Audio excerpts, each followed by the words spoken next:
you. Next speaker is Professor Geoffrey West. He is the Distinguished Research Professor at the Santa Fe Institute, a Senior Fellow at Los Alamos National Laboratory, and a Research Professor of Biology at the University of New Mexico. He's the author of several books, but just to summarize, because his primary research interests have been in the fundamental questions in physics, and especially those concerning the elementary particles and their interactions. However, one of the things that I think he will touch upon today, and the work that he's doing in the future, is very much more, can we use the ideas from biology to understand social organizations? Geoffrey is from here, from the UK. He studied in Cambridge, even though he does spend a lot of his time at the Santa Fe Institute, and he was in the founding meeting with Ralph Doom when we set up Existence. And in that context, he has also won an award from the Future Emerging Technologies and on innovation and the information society. And with that, I'll ask Geoffrey to come and talk to us about the complexity, unity, and simplicity of living systems. Are you okay? Can everybody hear me? Big voice. Can everybody hear? No, it's best to put the microphone on because of the video. Video. Yeah.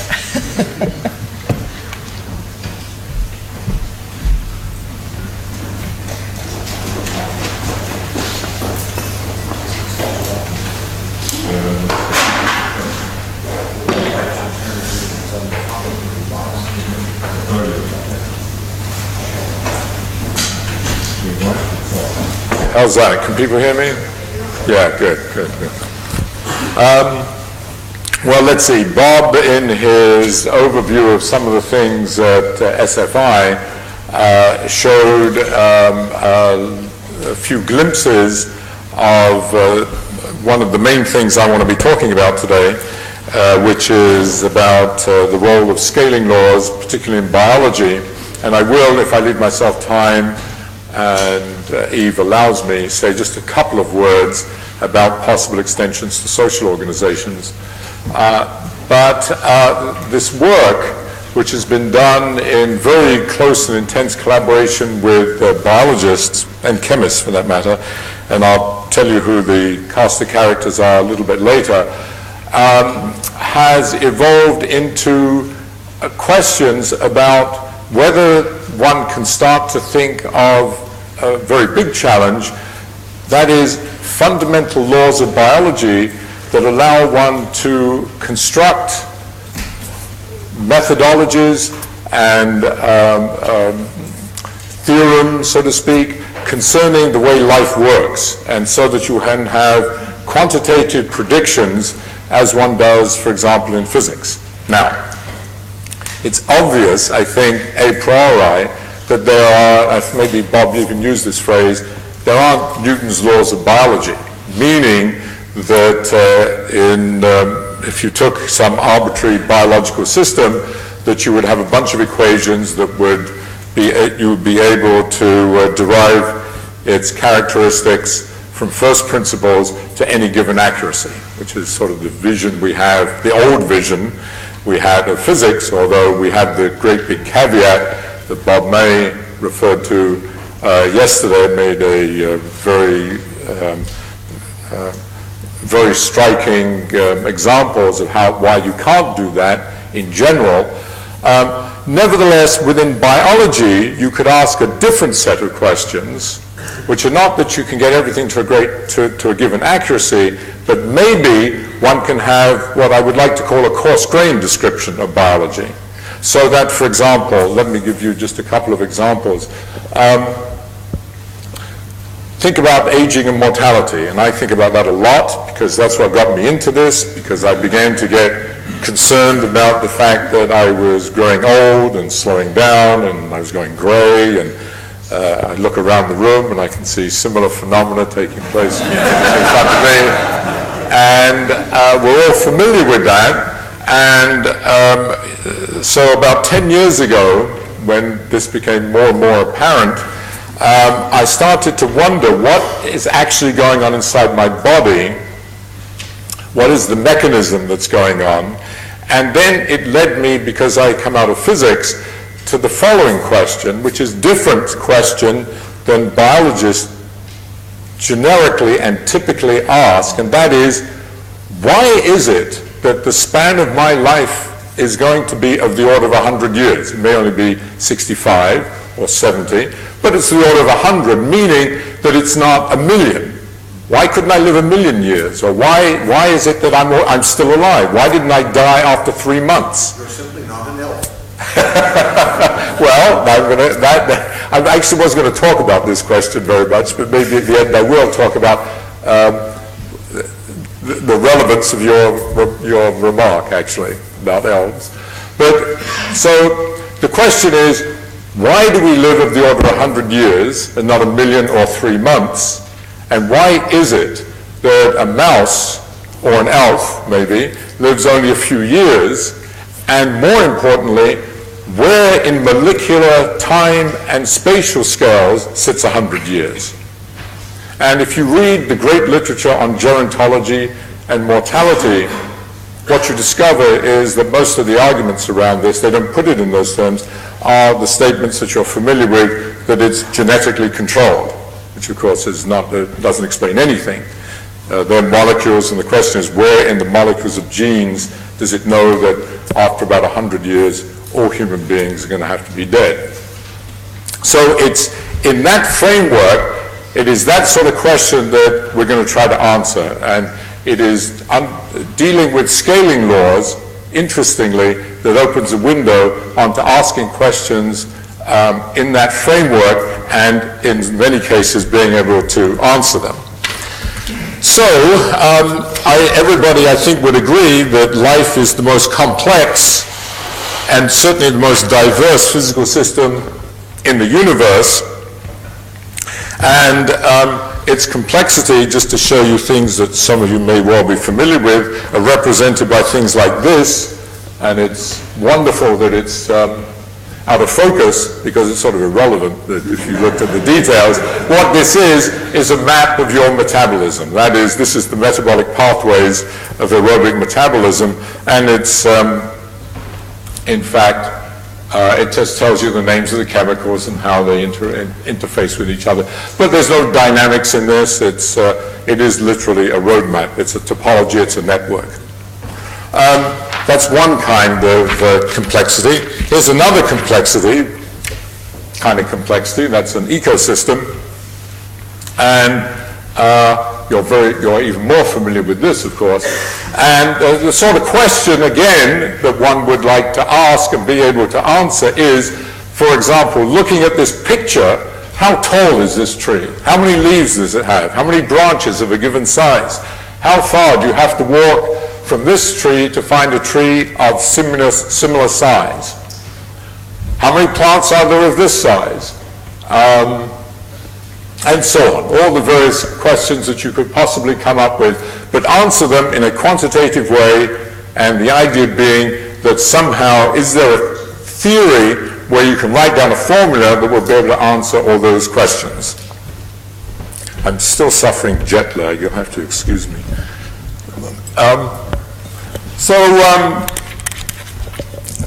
This extraordinary diversity and complexity that you see exhibited there is in marked contrast to an extraordinary simplicity that emerges across all of biology, from the microscopic up to the macroscopic, if you look at it in the right way. And the right way so happens to be by looking at it in terms of a scaling phenomenon, meaning that if you ask how any physiological, used in the most general sense, variable changes with size as you go through a bunch of organisms, what you find remarkably is that in spite of the extraordinary complexity underlying it, they reveal extraordinary simplicity.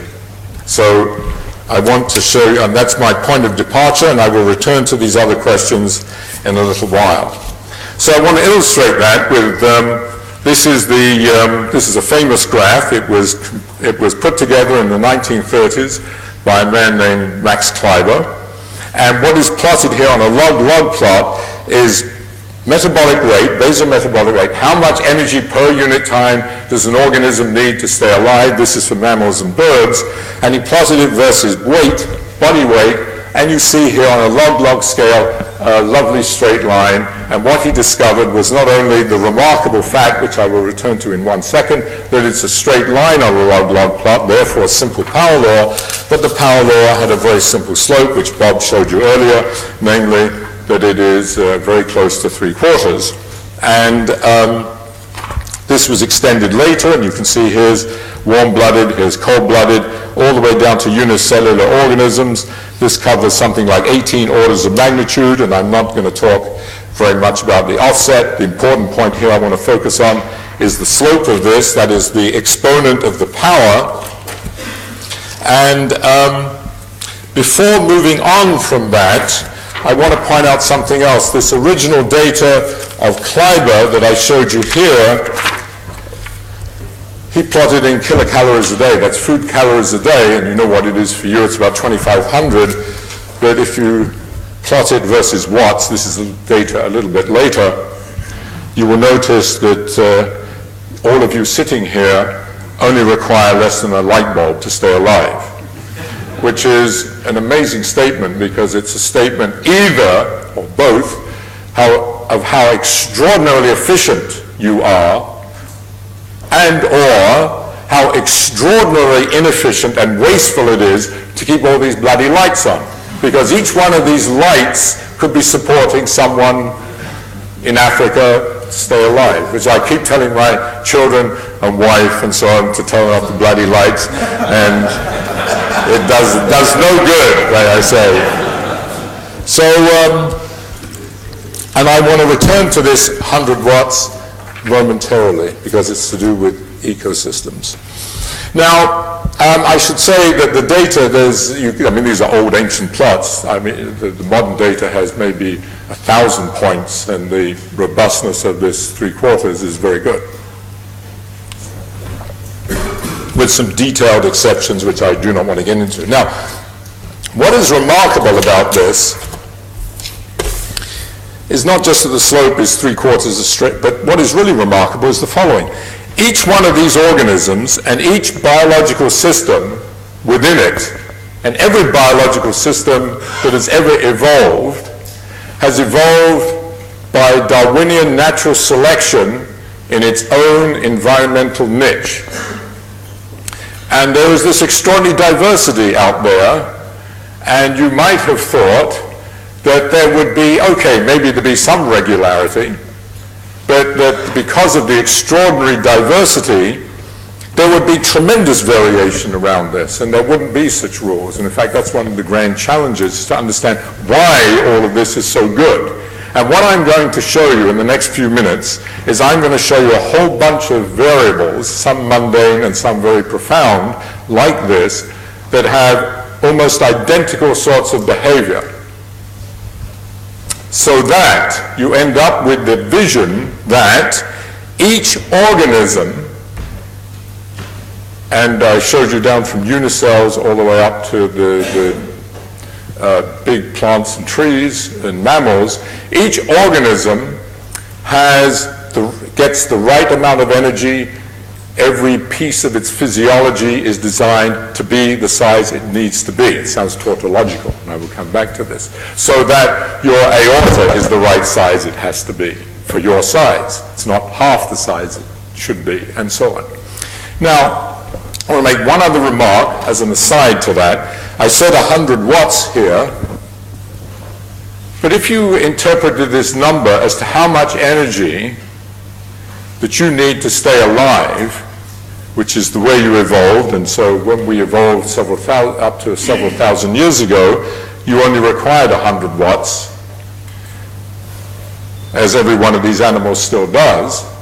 But now, all of us sitting in this room, since we have become cultured and civilized and become social, require not 100 watts, you require 100 times 100 watts to stay alive, because you require all these lights on, you require the heat, you need the buses outside and the underground and the whole of the structure of London and the whole of the structure of the United Kingdom to stay alive, okay?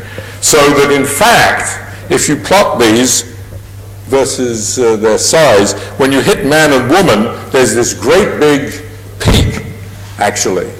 Now, I mean, this was true 5,000 years ago. Now, in the United Kingdom, or in developed countries, there's this great big peak. And you require something much bigger. And you can ask yourself, how big an organism are you actually effectively functioning as? And it turns out you're bigger than a blue whale. So each one of us is much bigger than, you know, this part, a significant part of this building. And that's the problem. That's why we are, and I'm going to use the phrase, I would never use this, except Lord May himself used it, and I don't feel embarrassed about doing it. That's why we're fucking it up. That's the problem.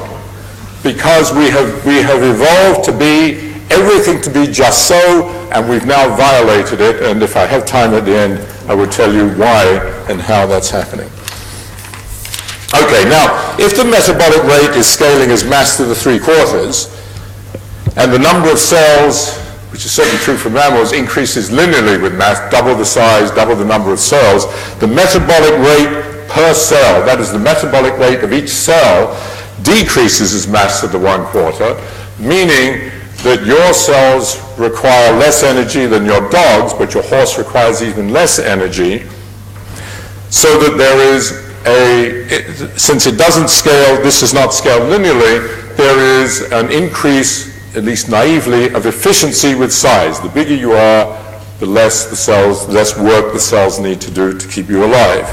And I showed here, I got this from an elementary biology book, you can see here that here it is on a linear scale, just to show you how dramatic that is. This is the metabolic rate of the cell, basically, and you can see it's very dramatic, this 1 over mass to the 1/4. And so in vivo, cells only require mass to the 1/4, and I wrote down some numbers here. A gram of mouse requires 3 times that of a dog and 9 times that of an elephant. And in fact, to show you how extraordinarily efficient you are, if you took your 10 to the 14th cells and cultured them in a dish, in a petri dish, that is, you took all of them and made them in vitro rather than in vivo, and you asked how much energy would need, it would not be 100 watts, it would be 100 million watts. So you are just phenomenal.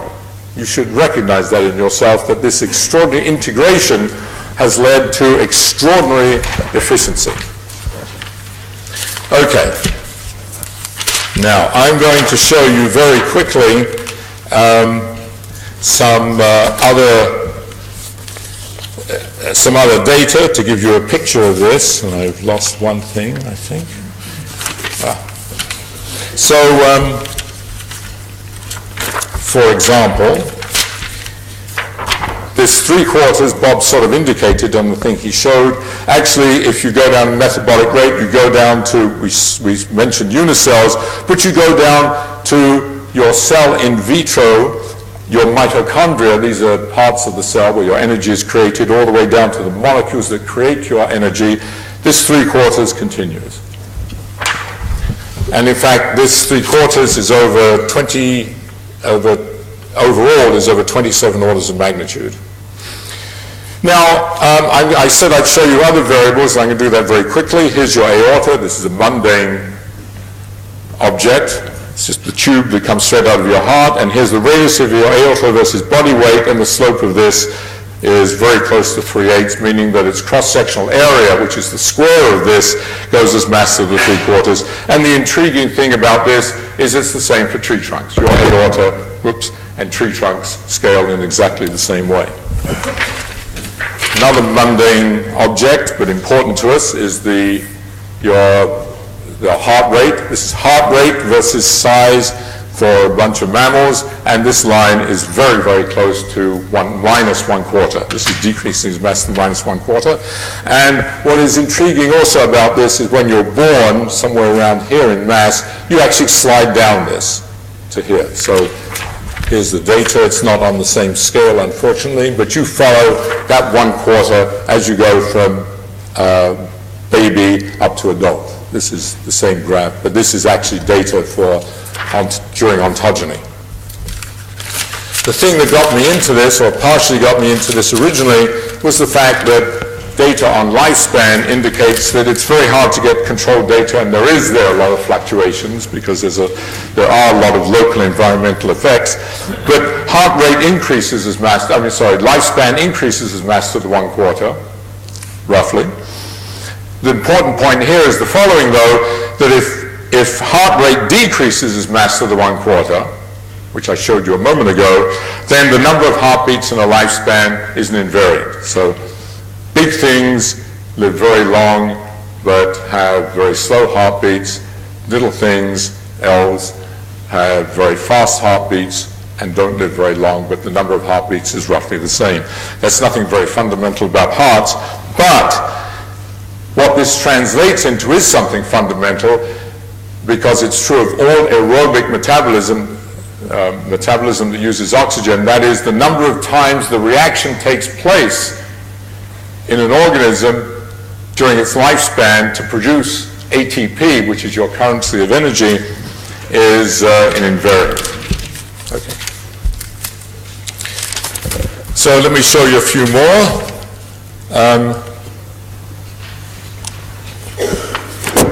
Let's show some informational things. Here's genome length versus cellular size. This is size for unicells, this is bacteria and so on. And here's the data. There's quite a bit of spread, but the best fit is very close to 1/4, 0.24. I was going to show, I won't show you stuff, I'm running behind. If anyone's interested, I have the data on multicellular. But I want to show you this. This is your brain. This is the white to gray matter of your brain. And you see it's a beautiful straight line, again on a log-log plot. And this slope is very close to 5/4.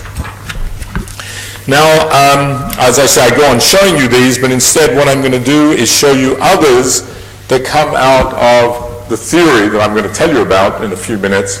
And they are predictions of the theory. So the theory can explain most of what I've already told you, but I'm going to tell you now some predictions because I set it up that way by showing that picture of the forest, and I'm not going to return to ecosystems beyond this. But the theory, which, as I say, I will explain in a few minutes, is a mathematical theory, and some of it is quite technical, and I'm not going to do anything technical whatsoever or anything mathematical. So the theory is quite complicated, but the predictions are often extraordinarily simple. So, for example, if you ask, what is the average distance in a forest between trees of similar size, of the same diameter? So how far do you have to walk? Well, it turns out that the theory predicts that that's linear in the diameter of the tree trunk. And one of the amazing things I found about this, that this wasn't known before this work, and you can see the data is pretty good. This is what we call the average class neighbor distance, and this is the stem radius, the trunk, and it's pretty good. This is a virgin forest in Costa Rica. Another thing along those lines is the following.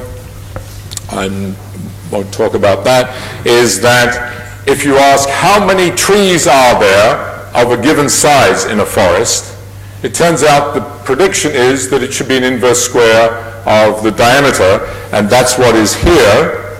This is the number versus the diameter on a log scale, and the slope should be -2, and you see it's very close to -2. And the thing that's interesting here is that there's two sets of data, one from 47 and one from 81, because the trees have been very carefully tagged. And what is interesting, you get the same slope in the 2 years, but almost none of the trees in 81 were there in 47. So, in other words, the forest has sort of changed, the actors have changed, but they are somehow constrained to obey this simple rule. And similarly, if you ask how many branches are there of a given size on an individual tree, you find it's the same rule. That is, it should be an inverse square, and that's what this hieroglyphic says here. This has a slope. This is the number of branches of a given size versus the diameter of the branch, and the slope is -2. And what the theory predicts, which is very pretty actually, is that the forest, the structure of the forest, actually is a reflection of the structure of an individual tree. So the theory predicts how a tree should be, that is not only the topological structure and things like this, but it predicts things, and I'm going to come to this, things like how much energy is flowing in each branch, how much fluid is going up, and so on. Okay, so I'm not going to show you any of that. So here's one I'll just flash on. Here's leaf area versus size for a given tree, and it predicts that it's just the square of the diameter. Okay. So, a couple of other things.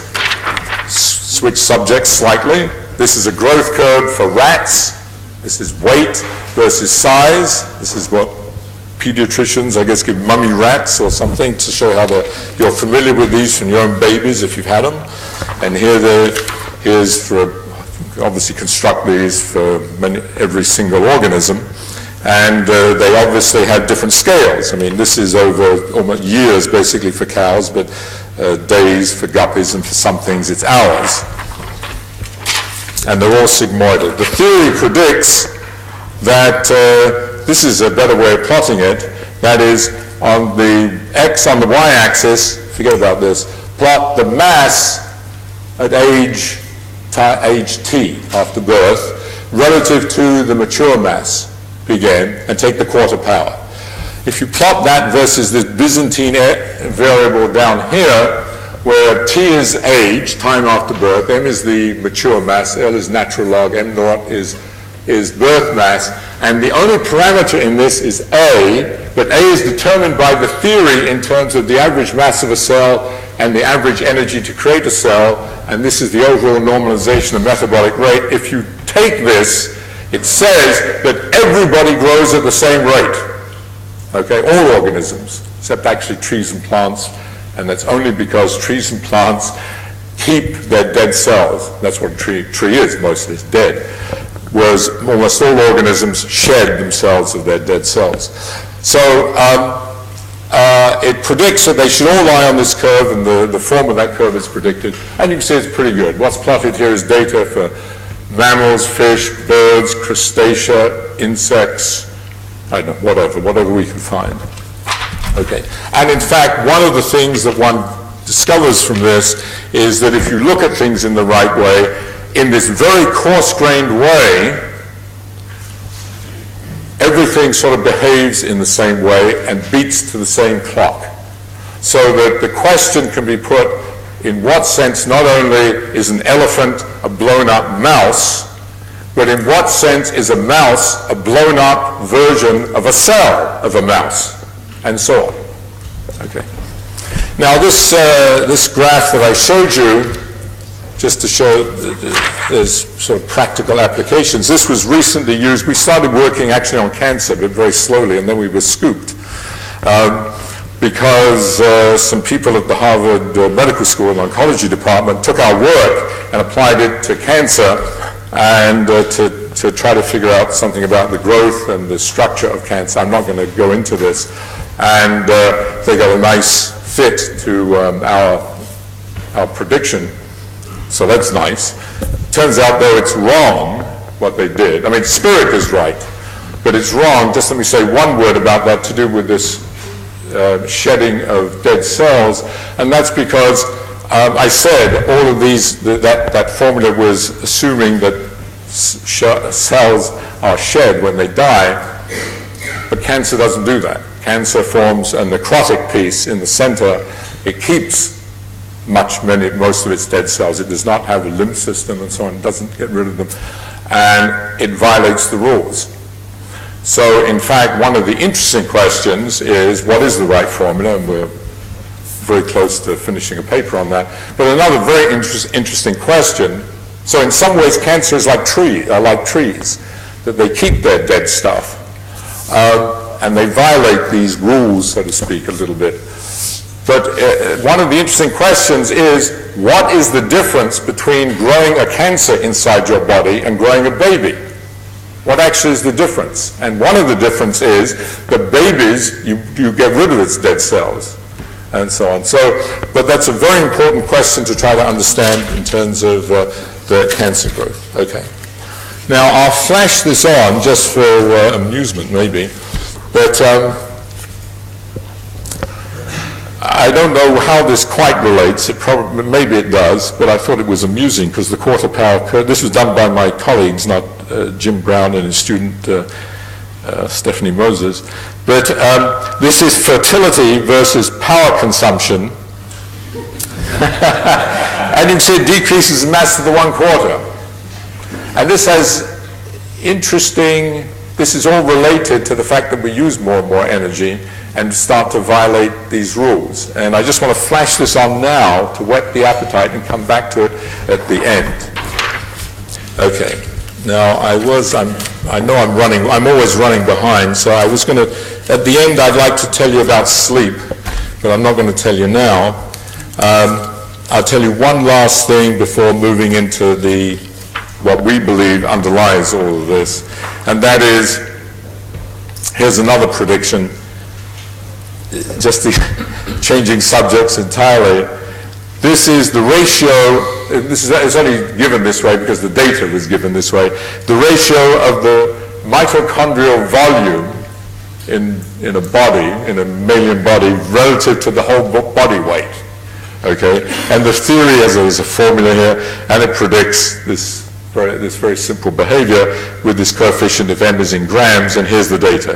0.06 was the prediction, 0.07, so it's pretty good. So in fact, it tells you, and here's for some other things like the respiratory molecules and so on, but it tells you why there are of the order of 1,000 mitochondria in each one of your cells, roughly 500 to 1,000 in each one of your cells. And it's inside the mitochondria that you get your energy.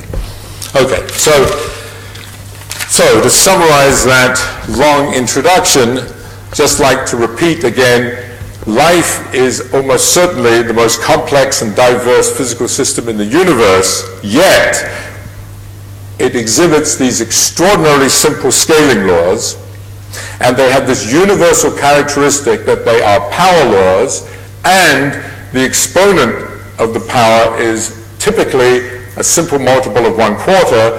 Therefore, the mystical number in the universe that we live in is 4. Okay, 4 somehow plays some extraordinary role in life, and one of the things I'm going to try to do is tell you where that number comes from. Okay, so just let me say this work has been done in a marvelous collaboration with Jim Brown, who is a very distinguished ecologist, actually, at the University of New Mexico. This was his student when we started it, at the university, now a professor, becoming very well known in his own right, at the University of Arizona. And it started, I was at Los Alamos, Jim was at UNM, and we did it at the Santa Fe Institute, and the Santa Fe Institute provided sort of the structure, the infrastructure, and it's expanded into some of these people. Woody Woodruff at Los Alamos, distinguished chemist, and these are some of our postdocs and students. Okay. So here's the idea that we propose underlies this and allows one to mathematize some of these questions and get to understand some of the things I told you about and make some of the predictions I mentioned.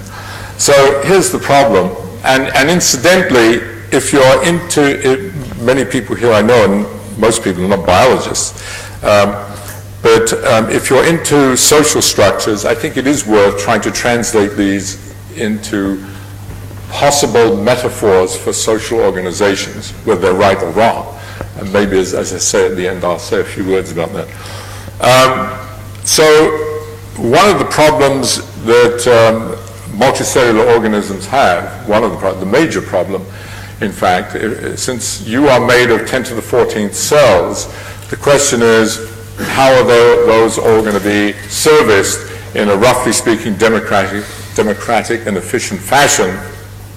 And the way natural selection has dealt with that in the free market of biology is that organisms, to become multicellular, have evolved hierarchical branching network systems, typically hierarchical. Maybe not all hierarchical, but overwhelmingly hierarchical. So, and what they do is they take something microscopic and distribute it to you take something macroscopic, distribute it to something microscopic, and of course, vice versa. So, the idea is that it is the generic universal structure of these networks that are giving rise to these sorts of phenomena that I'm talking about. And so let me just spend a few words telling you what we postulate are the generic structures of the network, and you saw them on a slide that Bob showed. So the first statement is that life at all scales is supported by such networks, from the microscopic to the macroscopic, and some of those networks are real in the sense that they're tubes like we have inside us, or possibly more virtual as they would be for an ecosystem. The first thing we say is they have to be space-filling, so they sort of have to go everywhere that the organism does. Okay? That's sort of self-evident, but it's quite subtle to put that into a mathematical statement. The second is that the terminal units of the network, the capillaries of the circulatory system, the petioles, which is the last branch of a tree, mitochondria within cells, and so on. All of these terminal units are invariant within the class of networks you're talking about. So that, for example, the idea being that as different species evolve within a given design, natural selection did not reinvent the basic unit where energy is being transferred, say the capillary or the mitochondrion. Just in the same way that as we design buildings from the small house to a great big skyscraper, the terminal units of those networks do not change. The electrical outlets in your house and my house and in this building and in Bangladesh are basically all the same. The water faucets are the same, the PCs are the same, and so on. You do not reinvent the basic units. And so that we take that as an assumption that that's true, and it is indeed true in biology. And the last is, and this is where it allows one to mathematize this, is a very strong assumption, is that of the infinitude of possible networks that could have evolved, whether they're circuitry, renal, neural, whatever, respiratory, of the infinitude that you could have, the ones that have evolved because of the continuous feedback due to natural selection over the geologic times are optimal in some sense. So as an example, of the cardiac system, of the circulatory system that we all share in this room,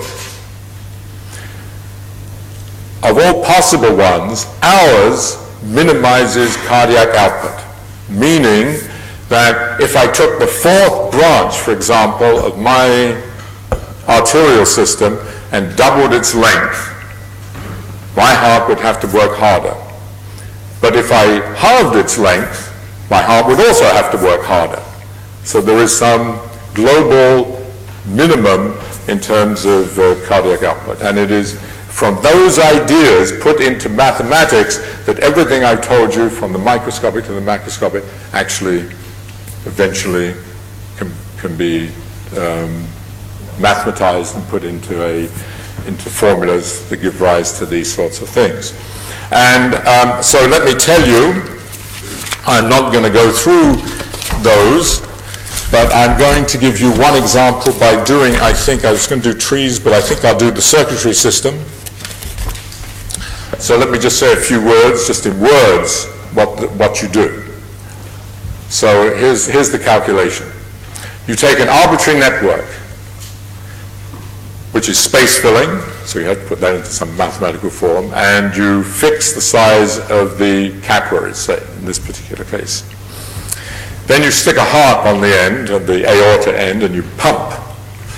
And the calculation, and this is where the hard bit is you have to calculate how much energy in this arbitrary network is being dissipated, okay, as a function of the radii and lengths and branching ratios and so on, the characteristics of the network. And then you have to minimize it relative to all those characteristics. You do variations with all those and you find... so that's quite technical, and I'm not going to bore anyone with any of that. I'm going to tell you the result, because the result is actually quite intuitive, surprisingly. So the first thing is, here's what you discover, is that the size of your aorta is such that when a pulse comes out of a blood pulse comes out of your heart, going down through the aorta, almost no energy is dissipated due to viscous forces, the frictional forces of blood against the tubes of the aorta. Almost none is dissipated.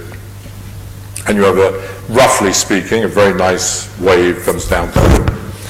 Then, of course, it hits some branch point, and some goes down one artery and down another artery. And if it were an arbitrary network, some would not only go down one and some down the other, but some would be reflected back. And the equations, needless to say that the minimum configuration, for example, is that you do not have any reflections, that you have evolved so that you're not continuously pumping against yourself at every branch point as you go through your system. And indeed, that's correct on the average. And what you discover from that, if you then translate that into what is the constraint on your arterial system, it is that your arterial system is area preserving, meaning that the cross-sectional area of a parent tube is the sum of the cross-sectional areas of the daughter tubes. That's the way you are, that's the way you evolved, and you have that lack of reflections is called impedance matching, and it's exactly the same way that the national grid here is designed so that the electrical waves don't bounce back. And minimizes the amount of energy you have to put into the system. So that's all very good, and in fact that's true. I won't show you data, I won't bore you with data on this. But now what happens? As the tubes get smaller and smaller, viscous forces become more and more important. And energy starts to get dissipated as heat in the system and doing damage, in fact. So the blood starts to slow down and the pulse goes away. And it ends up that instead of you come out of your blood comes out of your aorta at about 600 centimeters a second, and this theory predicts that's invariant, incidentally, and it ends up almost stopping at the end of the network so that you get efficient diffusion to the cells. Now, this theory, it's mathematical, means that I haven't said anything yet about these quarter powers, but it means that in doing this from these principles, you have now an analytic description of the network of your arterial network, of your complete cardiovascular network. And in fact, one other thing that comes out of this minimization is that the volume of blood of the network is linear in the mass of the organism. And that's how you connect one organism to another. Okay? And that's true. That prediction turns out to be correct. So that you then have a theory of the circulatory system of any organism with a beating heart.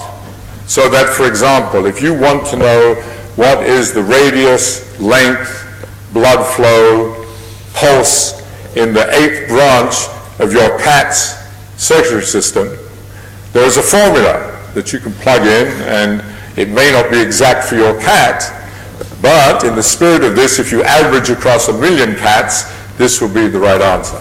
Okay, and it is, in fact. So, very good. I thought, that's good. Thank you. Now, when you ask, now let's connect it back to the metabolic rate.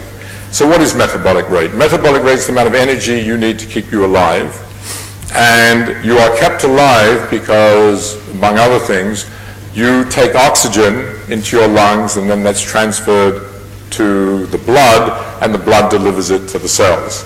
So that the blood flow rate in your aorta is actually a proxy for your metabolic rate, because the dissolvability, so to speak, of oxygen in your blood is the same for everybody. We all have the same blood. So that this theory allows you to calculate the volume flow rate, and therefore how that scales, and therefore how metabolic rate scales, and it gives rise to this mass of the 3/4. And I will come back in a moment to the more generic question of the origin of the 4, but that's how you do the calculation. Now, the other thing to note about this is that I mentioned the word efficiency at the beginning, that the cells of your body are actually decreasing in metabolic, the metabolic rate is decreasing as a function of the size of the organism. And when I say actually, it's amazing. When I say I don't just mean you, I mean all of us. Because, I mean, those the cats and the dogs and the rest, because we're all basically functioning exactly the same way. So let's talk about this efficiency. So how does that come out of this? Well, if you calculate the total resistance of your network, of your circuitry system, as a function of size, what you discover is something at first quite surprising. That is that the total resistance, even though you're getting bigger, is decreasing. And it decreases, in fact, as mass to the 3/4. And it decreases because the number of outlets, it turns out, is increasing faster than the increase in the resistance due to having more outlets.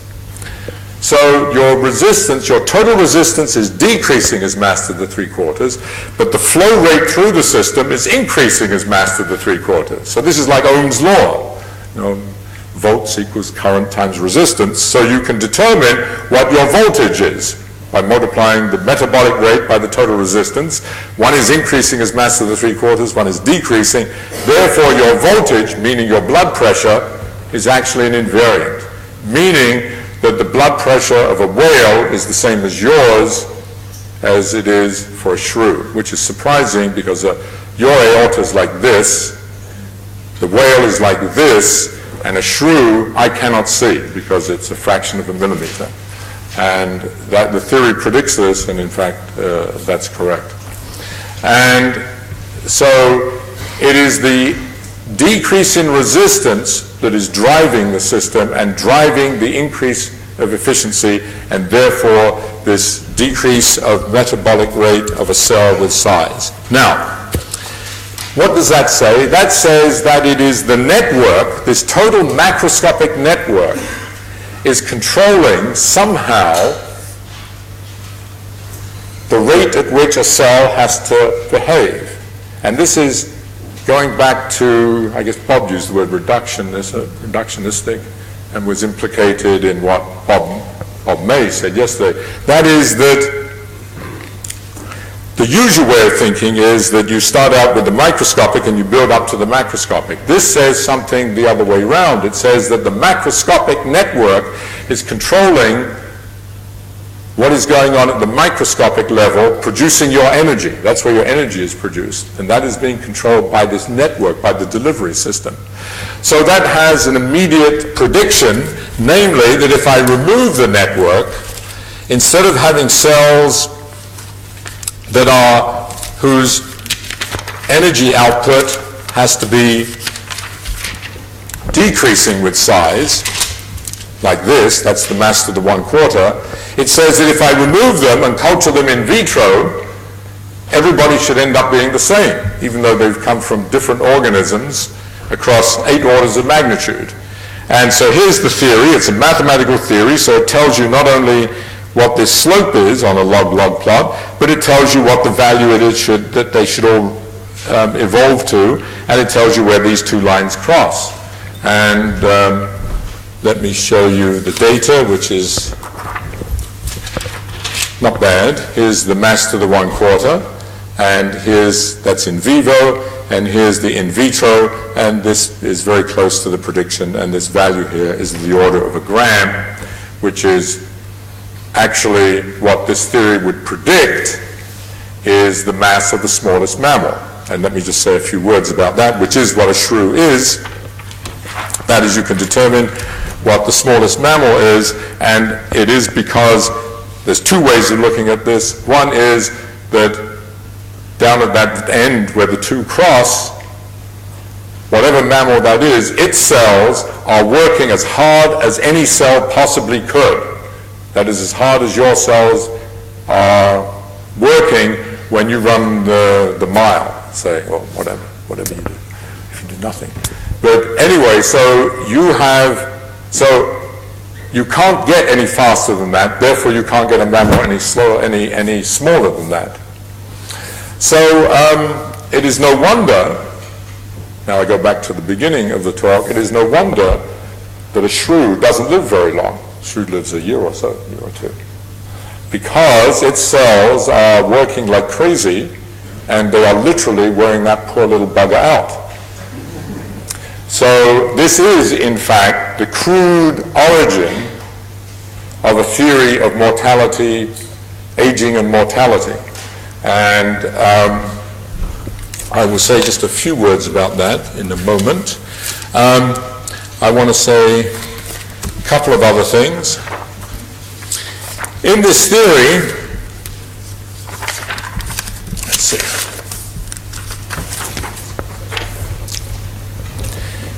One of the things it predicts is that all rates decreases mass to the 1/4, therefore all times increases the mass to the 1/4, and something I'm hardly going to touch on, but it is absolutely, and I purposely didn't refer to it very much because for most of the people's interest here it probably isn't an important role, but it's an interesting question, and that is the role of temperature, because almost all of life except for us, the mammals, temperature is a very important controlling variable, and it is indirectly for us because it controls the environment we live in.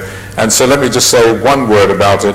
This is something called the Boltzmann Factor, and it tells you how it changes with absolute temperature. This is temperature where the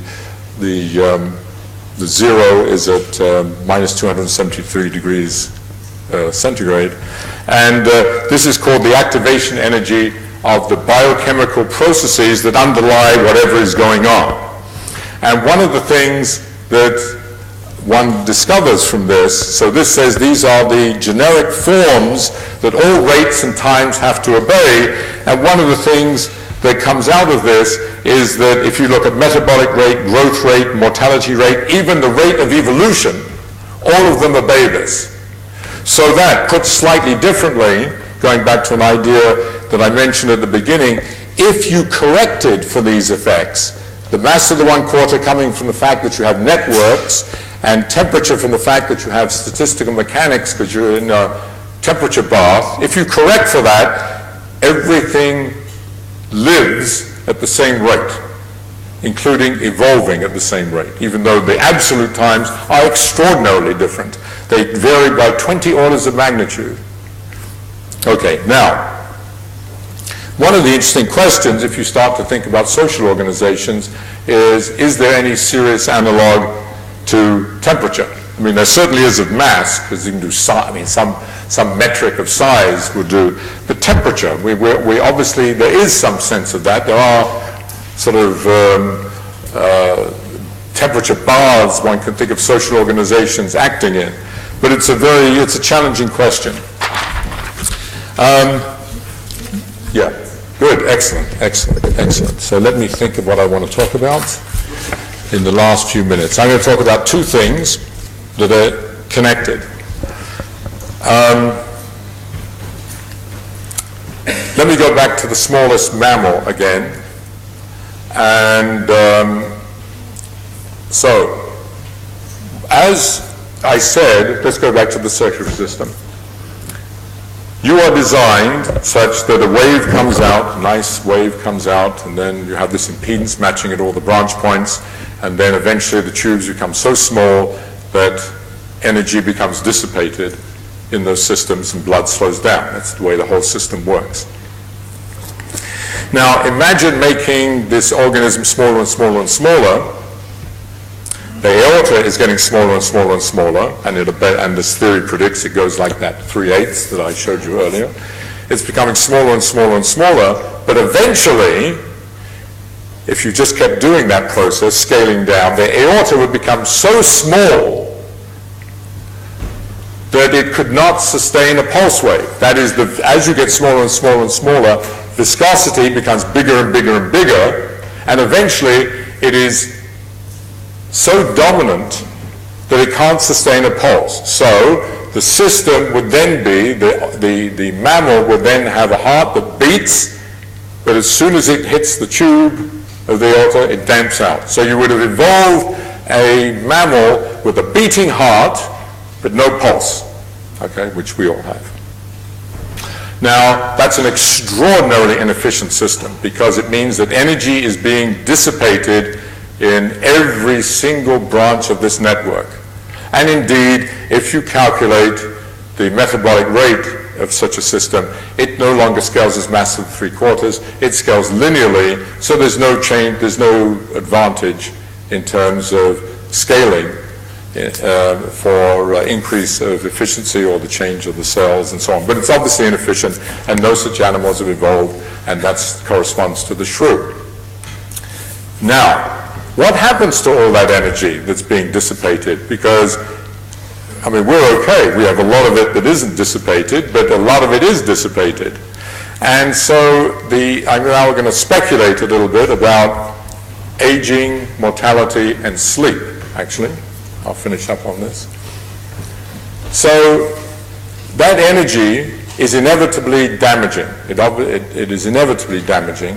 So the idea here is that the systems that are sustaining you and keeping you healthy, and the reason you go and do all your aerobics and take all your pills and all the rest is to keep those systems working well, and you're trying to stay alive as long as you possibly can, presumably. Unfortunately, those very systems inevitably are killing you. They have to kill you because they are producing huge amounts of entropy and huge, on the scale of things, and huge amounts of dissipative energy in the form literally of heat, which causes molecules to clash and causes wear and tear in the sense that it changes structural damage, but also in terms of things like oxygen radicals and so on, which are also part of that production. So this, as I said, is a quantitative mathematical theory, which means that sort of rough on the average, we can calculate all these quantities. So you can calculate how much damage you're doing to yourself sitting here. And and then ask, but you also, as you well know, that you also repair yourself. And in fact, one of the interesting things is, if you took all that energy, incidentally, and asked how long you would live, it would be a matter of weeks. So you obviously have to repair yourself.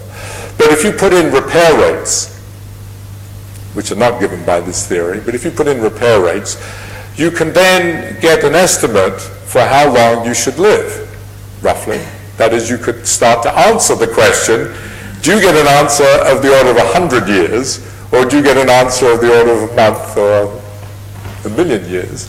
And in fact, you get an answer of the order of 100 years. And where does it come from? It comes from the multiplication of one extraordinarily large quantity, namely, for example, the number of cells that you have in your body, multiplying that by an extraordinarily small quantity, which is the analog to this energy in e to the over kt, but is the energy that is associated with the typical damage reaction. And that's, I only know it in high energy physics terms, that's about half an electron volt. I forget what it is in joules. And so this gives the possibility of making a quantitative theory of aging and why it is we live at the order of 100 years, but it also has a bonus because it tells you how it should scale, and indeed it predicts that it should scale as mass to the 1/4. Now, one of the things, incidentally, about repair, one of the things you do know about repair is that your repair mechanisms have evolved so that you live till about age 35 or 40, namely that, which is the age under natural selection you were sort of evolved to live to, because you lived to that age in order to have women to have 15 or 20 children, which presumably half died, so that by the time you were old enough, by the time the youngest was old enough to look after the others and herself or himself have children, you could drop off the scene. And so most people, even your great-great-grandparents, didn't live much beyond 45 or 50. In the United States, in about 1885, the average lifespan of a man was 48, for example, which many of us forget. Now it's more like 75. So the question of this theory is not to predict that, because that's environmentally determined, but is to predict what is the maximum conceivable lifespan. And you may not know this, but no person ever has lived beyond 127, I think it is, maybe it's 125, in terms of recorded. No one. So in spite of the fact that if you look, and I have pictures here, if you look at mortality curves, they're always increasing. Like everything's getting better, so to speak. But there's an end point, and this would predict that that's the case. And the only way to change it is by changing repair mechanisms, basically. And that's where the genes could come in, only in terms of tampering with them to improve repair mechanisms. Now I'm going to finish off with one last thing associated with that, and that's sleep. You repair yourself, as you're sitting here sort of dozing off and thinking about how you need to have the tube and lunch, why doesn't he shut up, and let's move on. You are repairing yourself all the time sitting here. But you're not, there's one piece of you that's very, very hard to repair, except if you doze off, and that's your brain. Very, very hard to repair the brain to doze off. And I noticed the other night, coming into London at night, at midnight, coming from the east, someone drove me from the east, and there was a huge traffic backup. There was hardly any traffic on there. There was enormous traffic backup. Why? Because they were repairing the roads in the middle of the night when the city is asleep. Because you can't repair Kingsway, you can't shut, well, maybe you can. In England, you probably could. But you don't shut down Kingsway in the middle of the day. You would do it at night. So it is, that's the analog.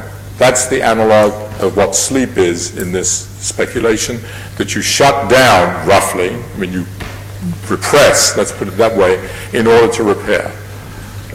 So you can then calculate from that how much sleep you need. And it's the one, I said all time scale is mass to the mass to the 1/4, all increased. But sleep time obviously can't, because we take it from a whale to a shrew is 8 orders of magnitude. A whale will sleep 100 times longer. It doesn't. But what you get is an interesting scaling law, which is the ratio of a sleep time to wake time, because you're on a cycle. And that is predicted to scale as mass to the 1/6. And the 1/6 comes about because the brain is the only, roughly speaking, is the only organ in your body that does not scale approximately linearly. Your heart does, your liver does, and so on. Your brain scales as mass to the 3/4. And if you take that into account, you get 1/6. So when we did this work, I'll finish on this little story, on the blackboard, so to speak, with my postdoc, whose name I mentioned there, Van Savage, I said, gee whiz, that's interesting. I wonder what does it give for an elephant? So we got the formula, we stuck in the numbers, and it came to 3 hours. And I said, I used the Lord May word, and I then said, this is the end of this. This can't be right, because, what the hell does an elephant do if it were 3 hours? What the hell does it do for the rest of the night? It's dark. Well, it turns out it's true. An elephant sleeps only for about 3 hours, and a whale for a little bit less. So, in fact, I don't have time. I could show you the data. There's a lot of spread in it, but it's it's pretty good. So let me finish on this note and say the following, that scaling laws are a wonderful way to get into any problem, because if you start to see regularity, if you see simple power laws and you see regularity, it is a window into something universal.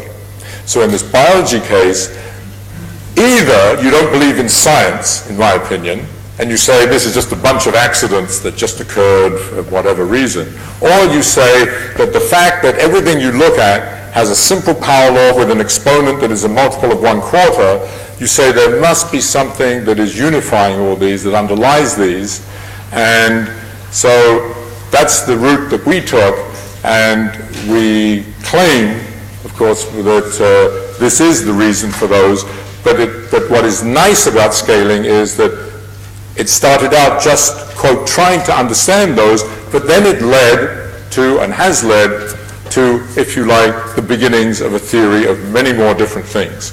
So, and one of the things that we're just embarking on, or have been embarking on, is the question, to what extent can any of this, both as a paradigm for attacking a problem and for a paradigm for understanding it, be extended to social organizations, in particular corporate structures and urban systems. Okay, so I'll finish there, Mike. Thanks.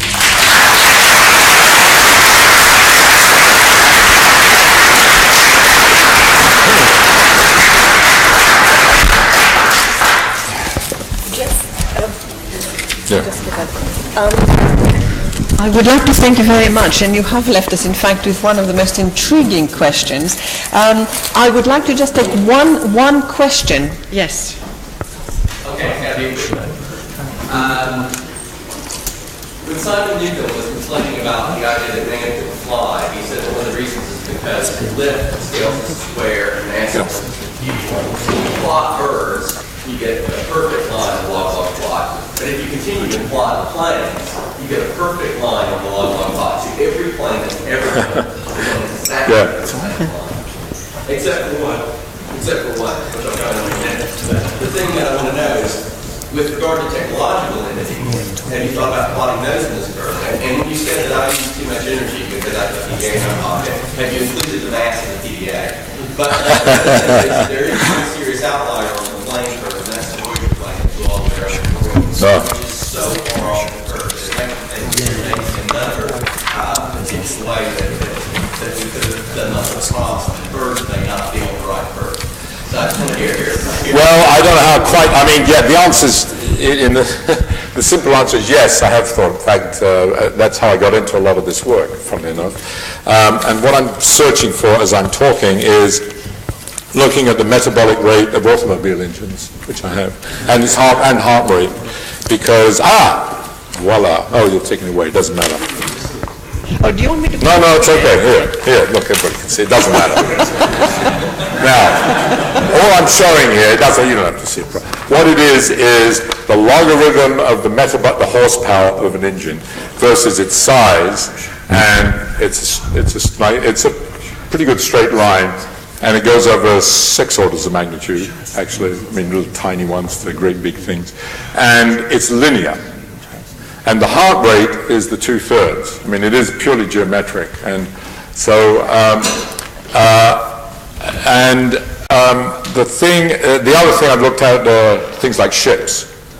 And in fact, some of you may know, there's this famous boo-boo that Brunel, you remember Brunel built the biggest ship ever at the time. Yes, the Great Britain. They didn't, it was this big hullabaloo like the Titanic, except it was 1868 or something. And, they launched it at Liverpool, and the engines started up, and the bloody thing didn't move, basically. And, in fact, if you plot that, it lies off.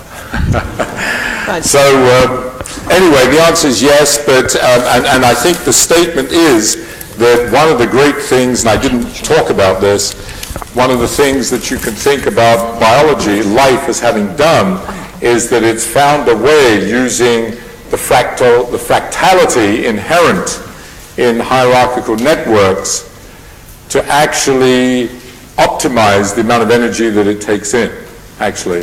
And the 4, and I should have said this is the major, the 4 is actually 3 plus 1. It's actually 3 dimensions of space plus 1, and that plus 1 is coming from the space-filling aspects of a fractal geometry. But couldn't the whole line be a manifestation of a local optima rather than the global optima? I mean, you're basically, it's almost a spiritual belief, this belief that everything is a global optima. No, the thing, let's see, let me just take one, let's just say one comment on that. I had no prejudice, frankly, when I did, none whatsoever. In fact, my prejudice was that this was going to be, maybe this would lead to something. The thing that we've learned from this, so I'm driven by the data and driven by the theory, is that here's what I find extraordinary and I find very hard to get away from, of the infinitude of variables that have controlled the way life evolved. And I think you could say Darwinian evolution says that it sort of optimized in this infinitude of variables, but that's not very helpful. What is extraordinary is that energy is the dominant variable. And that seems to have determined everything. And with the great challenge, which I didn't mention here, that we're beginning to embark on, because I showed you that we're just writing a paper on the genes and on the brain through this sleep stuff, is how to integrate the information content with the energy. And I see that as truly the major challenge in much of modern biology, actually.